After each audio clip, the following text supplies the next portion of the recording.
After spending hours upon hours of digging through an incredible stock of information my senior year of high school, I was pretty ready to do an experiment or two myself. I was a runner in high school, still am now, and in the free period I had before running my senior year, I'd taken to spending about 30 minutes doing a mindfulness meditation I learned from Mindfulness in Plain English. I wasn't all that serious about it, but serious enough that I was getting some insight into the nature of my mind and thoughts and such, and in general was starting to become happier and more aware. Coupled with the intensity of running I was doing in the gorgeous forest by my high school, I was feeling pretty healthy mentally. The only other things I'd done before DMT was one mushroom trip that went swimmingly, a warm day on the beach, but wasn't all that intense or introspective, and a fair amount of pot smoking during breaks, which was intense and introspective. This trip starts midway through my first semester at college, where I'm running D1, injured and a little over my team, and making a point meditating daily. I'd gotten lucky, and I mean lucky, in my hometown picking up 400 milligrams of DMT for $40. I'm pretty sure the guy who extracted it was in the room when I bought it. The night before ingestion, I had a dream. I'm trying to stop some robbers and get caught in the middle of a gunfight between them and a friend of mine who's trying to help me. When the fight is over, I look down to see that I've been shot in the heart. I touch the wound, and numb spreads throughout my body. I fall to my knees and realize I'm dying, right then and there. At first I'm terrified and want to fight, don't want to believe that this is it, and I'm scared of what's going to happen to me.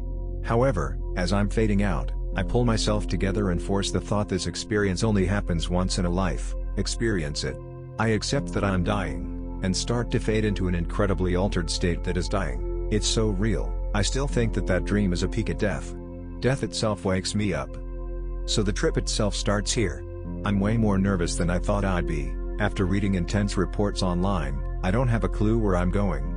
I'll tell everyone who wants to try DMT that though the ride was crazy, it was smooth and gentle. Also I'm holding a crack pipe full of crystals. I plug the hole at the top, hold the lighter under the glass till the crystals melt and bubble, then put my mouth on, take my finger off, and pull. It looked like there wasn't going to be anything but vapor, but once I start to breath it turns opaque.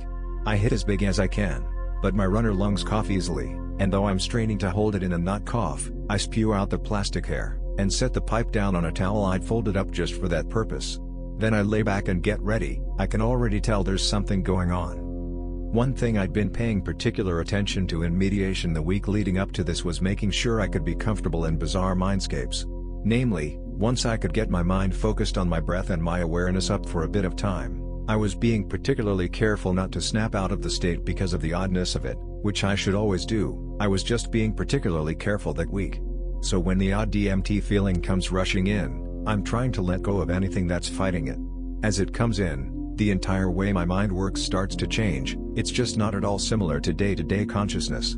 I try to describe that to friends, but there's really no words. Your connection to reality just isn't the same. Now, I'm trying hard to let go into this, but it feels like to go into the trip is to die, like the things that I'm letting go of are my life. Which isn't unreasonable, anyway. And it felt just like my dream, when I let it happen, when I said it's okay, let's do this. Falling into DMT space was just like falling into death in my dream. I literally went through the process of accepting that I might really die, and that if I need to let go anyway. This is not to say that DMT is even close to deadly, but I was on drugs. Keeping my cool and allowing this all to happen was quite profound. Now the trip didn't last too long, I think. My dose wasn't huge, and I definitely didn't break through. I'm not sure if I remembered all of it when I came down, but everything I do remember I still remember now, about a year later. Once again, the most important thing to relate was that the mind was not the same on DMT as it was under normal conditions. Think about an observer standing a ways off from an object, trying to get information from it. Then think about that observer scooting around the object 90 degrees, still at the same distance, and seeing it differently. Now extrapolate that concept from the dimensions of space to the dimensions of mind. I had moved from one coordinate of mind from which I have only moved around a little since my memory began, to an entirely different one. I had my eyes closed, so I guess the object I was observing was mind itself, and that this sentence even makes sense to describe what I'm trying to say is testament to how deeply different this all was. As far as the trippy shit part of the trip goes, I remember very rapidly going through scenes in the mind, not visual as if I were seeing them, but as if I were remembering or imagining them, all kind of MC Escher-like. And of course, they made sense really only in that mind space, and it's hard to think about or remember them now.